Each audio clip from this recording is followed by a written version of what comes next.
Welcome. Welcome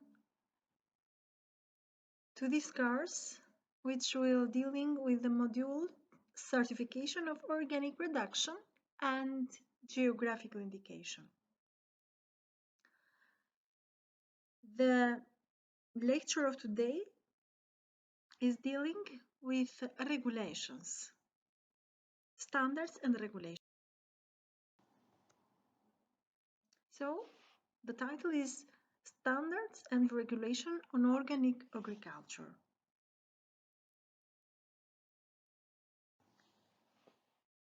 Here you have a list of the main issues that we will speak about. General principles of organic farming. I want to add here that I've spoken in another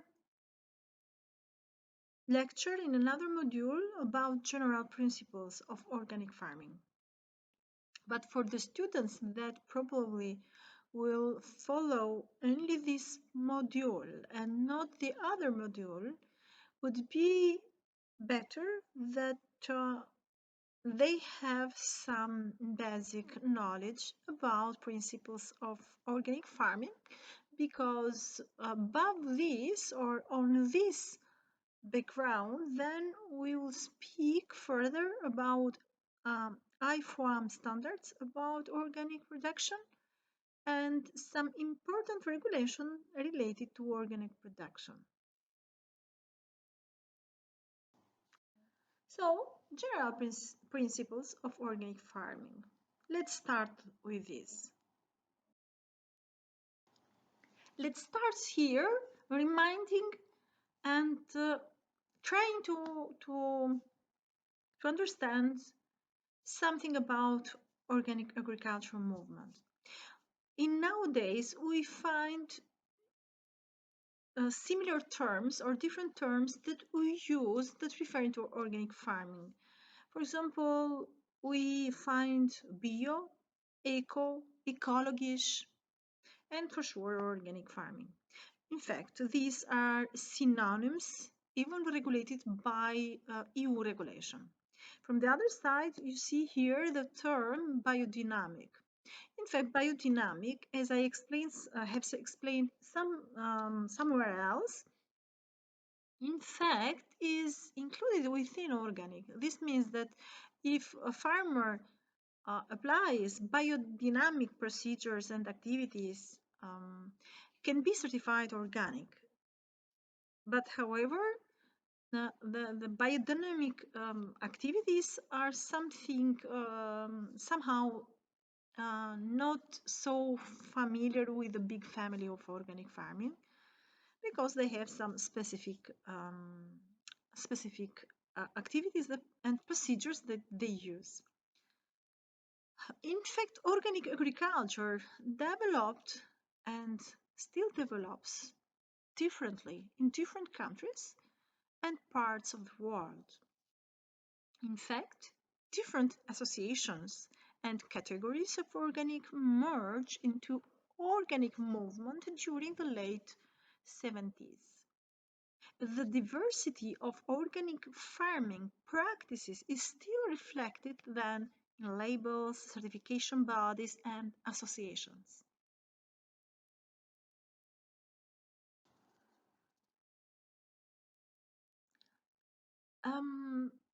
Okay, I was not going deeply in the story about organic movement because, as I explained previously, I have explained them in other lectures in other modules. Here is just to remind to do a very short, fast trip in order for the beginners to understand something more before going to the more complex concepts.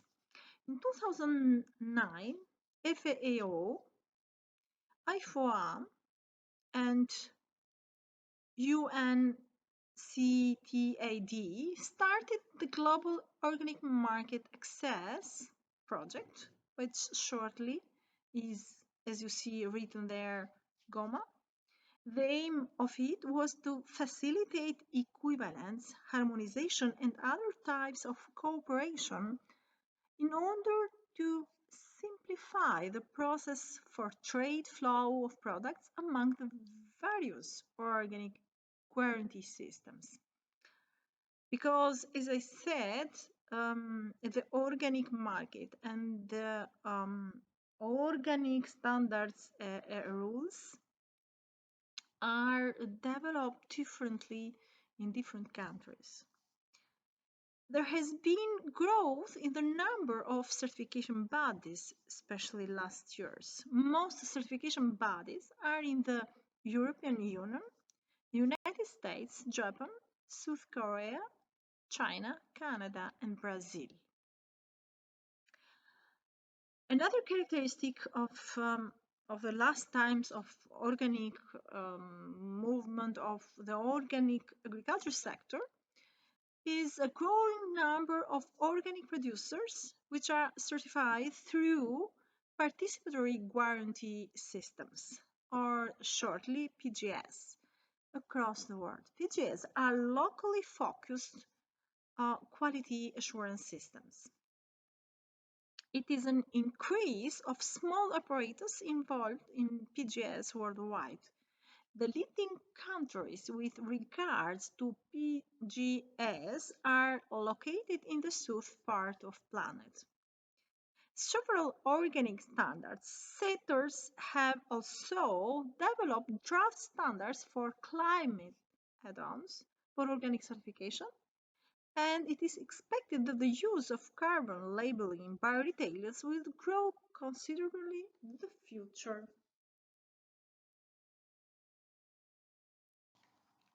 Speaking still about um, organic agriculture movement and how the sector is today, um, the statistics shows, at least the statistics from the previous year, shows that organic farming is practiced in 181 countries.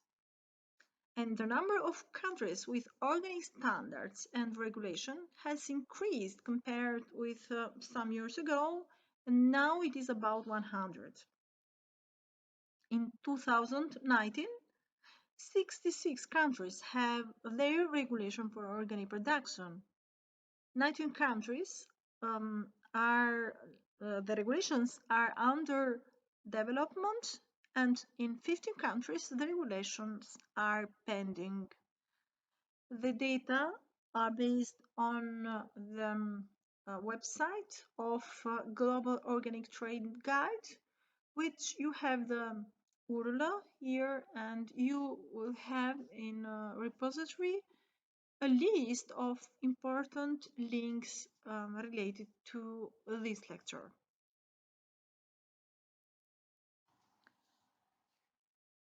Regarding IFAM definition for organic agriculture, it is a production system that sustains the health of soils, ecosystems, and people. And in order to realize this, to keep the soils healthy, ecosystems too, it relies on ecological processes, biodiversity, and cycles adapted to local conditions rather than the use of inputs with adverse effects. Organic agriculture combines tradition, innovation, and science to benefit the shared environment and promote fair relationships and a good quality of life for all involved.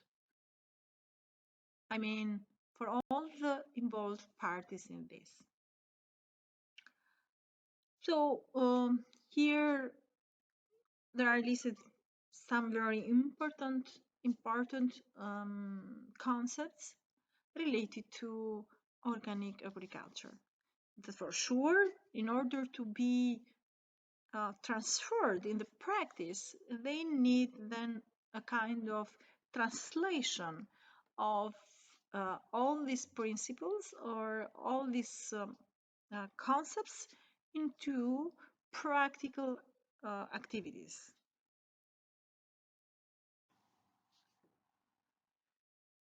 Relating International Federation of Organic Agriculture movement and its network, I can say that there is an important and impressive international network. IFOAM, International Federation of Organic Agriculture, started in 1972 when the president of the French Farmers Organization conceived of a worldwide appeal to come together to ensure a future for organic agriculture. Then by the 80s, IFOAM had leaders in the United States, attracted involvement from African agents of organic agriculture, and launched a unique and fruitful relationship with the Food and Agriculture Organization of the United Nations, FAO, producing standards which provided a model for numerous major laws and voluntary standards like Codex Alimentarius, EU regulation, FAO standard on organic agriculture, and so on. Now there are 710 members, 800 affiliates in 117 countries.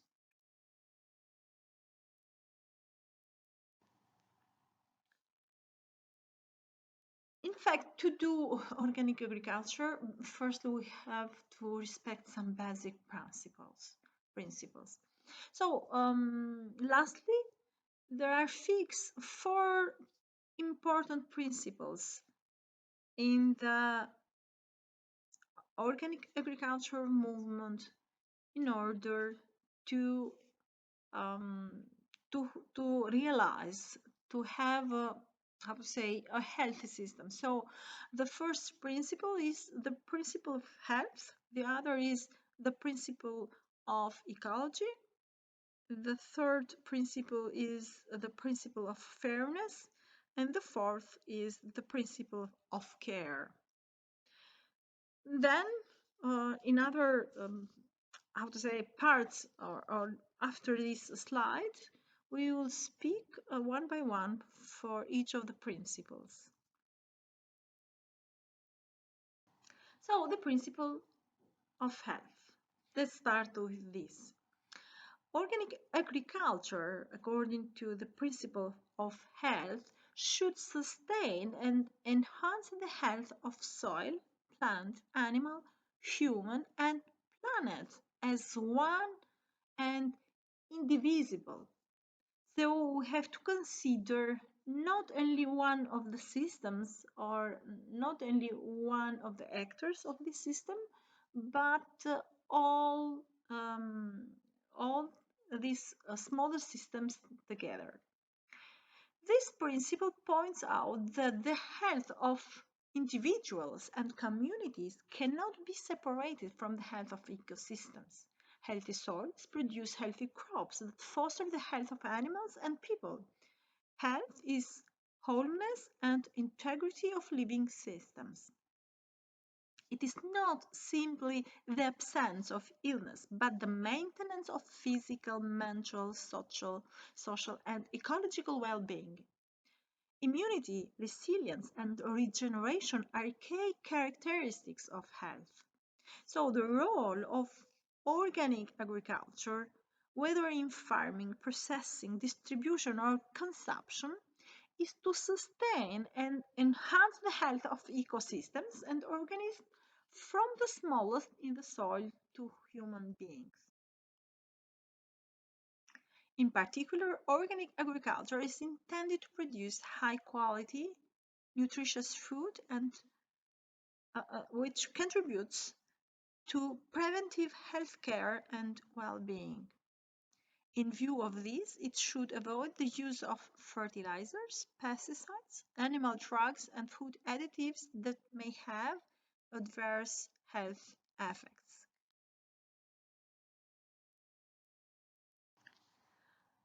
The second principle, the principle of ecology. Organic agriculture should be based on living ecological systems and cycles, work with them, emulate them, and help sustain them. This principle roots organic agriculture within living ecological systems. It states that production is to be based on ecological processes and recycling. Remember, recycling. Nourishment and well-being are achieved through the ecology of the specific production environment. For example, in the case of crops, this is the living soil. For animals, it is the farm ecosystem. For fish and marine organisms, the aquatic environment. Organic farming, pastoral and wild harvest systems should fit the cycles and ecological balances in nature. These cycles are universal, but their operation is site-specific. What we can understand from the last one, I mean that the all the cycles in the in the earth and in the universe exchange between them, are crossed between them. So, in a certain sense, the cycles are universal, for example, for the Earth, but their operation is site specific. So, we, with our activity, even working in a specific place, our effect will be spread and will be part of the big sum of all the changes that are happen or are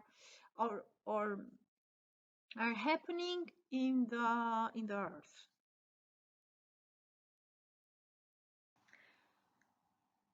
Still with the principle of ecology, organic management must be adapted to local conditions, ecology, culture, and scale. Inputs should be reduced by reuse, recycling, and efficient management of materials and energy in order to maintain and improve environmental quality and conserve resources. Organic agriculture should attain ecological balance through the design of farming systems, establishments of habitats, and maintenance of genetic and agricultural diversity.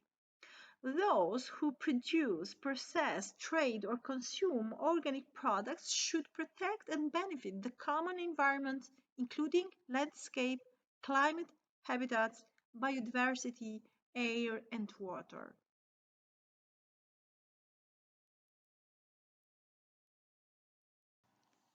I am speaking still here about basic principles of IFOAM. Uh, this is the third principle, the principle of fairness. Organic farming or organic agriculture, according to this principle, should build on relationships that ensure fairness with regard to the common environment and life opportunities. Fairness is characterized by equity, respect, justice, stewardship of the shared world, both among people and in their relation to other living beings, so with animals too. This principle emphasizes that those involved in organic agriculture should conduct human relationships in a manner that ensures fairness at all levels and to all parties, which are farmers, can be workers, processors, distributors, traders, and consumers for sure. That is the last, let's say, chain, the last part of this chain. Organic agriculture should provide everyone involved with a good quality of life and contribute to food sovereignty and reduction of poverty. It aims to produce a sufficient supply of good quality food and other products.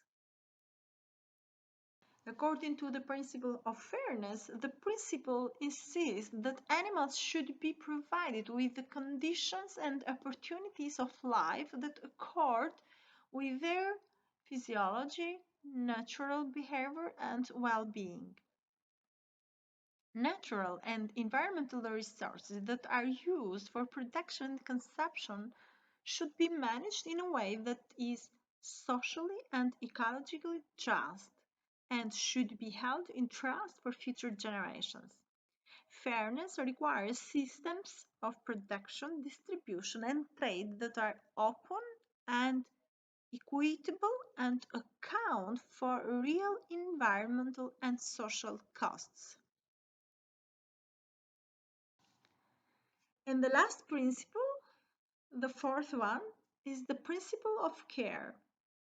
Organic agriculture should be managed in a precautionary and responsible manner to protect the health and well-being of current and future generations and the environment. Organic agriculture is a living, it has to be considered a living and dynamic system that responds to different stimuli, to internal and external demands and conditions. Practitioners of organic agriculture can enhance efficiency and increase productivity, but this should not be at the risk of health and well being.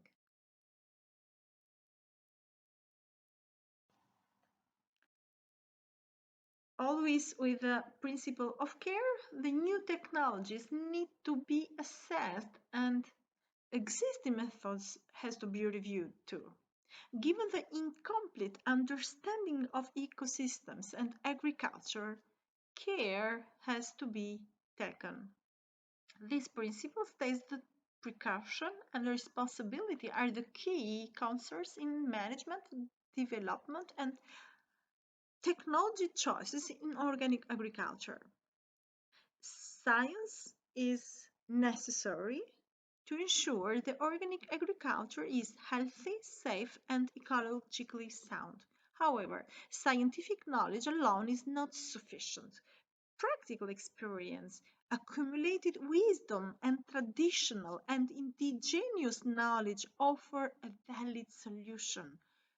Many valid solutions, which are tested by time, are not tested in a real experiment, but the time has been the best way how the farmers have tested the, their knowledge and the technologies. Organic agriculture should prevent significant risks by adopting appropriate technologies and rejecting unpredictable ones such as genetic engineering. Decisions should reflect the values and needs of all who might be affected through transparent and participatory processes. This is important here to stress or to focus, for example, to participatory processes, because this is the basic of not only democracy in per se, but because through this we um, can bring together all the experiences, all knowledge to the local, to the environment, to all resources and development resources. All this information that I was speaking about now, about basic principles of organic farming, you can find in the website of International Federation of Organic Agriculture Movement.